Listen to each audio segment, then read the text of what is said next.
Hello, sa Miss Ita. Samahan niyo ako magluto ng black pepper chicken mushroom. Sorry na, kasi yung first part nito hindi na-record. Kaya sisimulan natin dito sa pagluluto ng sauce niya. So, dapat magigisa kaya ng bawang sibuyas. Lagyan mo din ng butter. Hindi ko nga alam kung bakit hindi na-record. Syunga-syunga kasi ang vakla. Pero anyways, ituturo ko sa inyo kung paano lahat-lahat yung first part. Pagkatapos mong gisahin, ilagyan mo ng pepper. Depende na sa'yo yan kung gaano karami ang ilalagay mo. Dahil black pepper nga ito, didamihan mo yung pepper. Maglagay din ng all-purpose flour, pampatik, pampalapot ng sabaw. Halu-haluin ninyo lahat ng ingredients at pagkatapos i-ready nyo na yung isang basong tubig.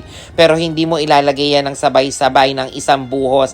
Dahan-dahan habang hinahalo para hindi magbuo-buo. Kailangan makuha nyo yung ganitong consistency at tapos ilagay nyo na rin ang chicken nor cubes. Hayaang matunaw lahat, pati yung chicken nor cubes na yan ha. Do not forget. Kung kulang pa yung sauce, lagyan nyo na lang ng tubig at pagkatapos ilagay nyo na yung pinan-fry ninyong chicken. Halu-haluin nyo at dapat lahat ng manok nakalubog na dyan sa sauce. Hayaan nyo lang siguro ng mga 3 minutes habang kumukulo at pagkatapos nyan, ilagay nyo na rin yung pinrito ninyong mushroom. Ganito lang po yung ginawa ko sa unang part ng video na to. Ang una po ay syempre, pinrito ko muna pan-fry yung mga manok. Tapos kapag na golden brown, hinango ko at set aside. Tapos meron din po akong mushroom kasi yan po yung title ng ating recipe. Ang ginawa ko, 2 maliit na lata.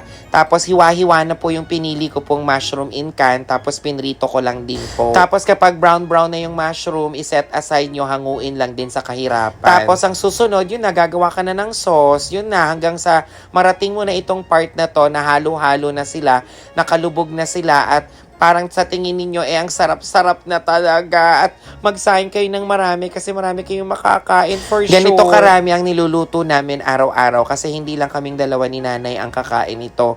May 4 pang tao kasi yung family ni Marvin at alam kong gustong-gusto to ni Kyler at ni Kiefer. At syempre ni Mami Rachel. Kaya eto na ang black pepper chicken mushroom. Ala Miss A, kain na tayo.